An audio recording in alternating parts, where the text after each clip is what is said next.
Hey guys, this is Haley, Phil's sister from SmilingGardener.com, and today we are talking about prepping your garden for winter. How do we know it's time to winterize our garden? I do it right before it's going to snow. What's the most important thing for prepping the garden? For me, there's like one really big step, and that is doing something to protect your soil over winter. There's a few different ways you could go about doing that. What's the easiest thing to do? Yeah, I guess if we're talking about like a vegetable garden or a perennial garden, certainly one thing you could do is just leave your plants there, your tomatoes, your peppers, your everything, just leave them right there, and they'll just die back. The nutrients from the plants will go back into the root system of the plants, and the tops will just die back and become a mulch for the soil, and all those nutrients and all that organic matter will make its way back into the soil.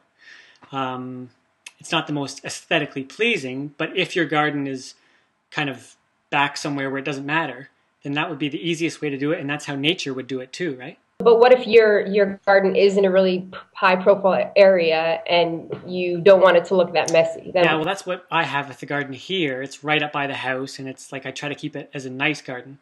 So then what I do is take all of that stuff and put it into the compost bin, because I really want to get the nutrients out of that and get the carbon, the organic matter out of that. So I take all that out, put it into a compost bin, and then I like to plant a cover crop. What about leaves? If you're not going to plant a cover crop, we want something to protect that soil.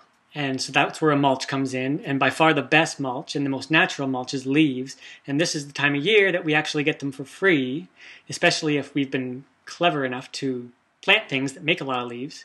I think that's it. Is there anything else that you wanted to say about preparing the garden? I did put a few more tips on the blog, though. So if people are watching on YouTube, they can go over to the blog, and there's some extra, for brownie points, there's some extra things you can do to really improve this process of soil building in the fall.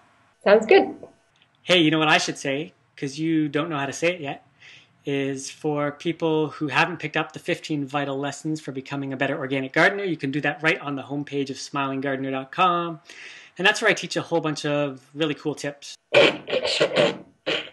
Preparing your garden for the winter.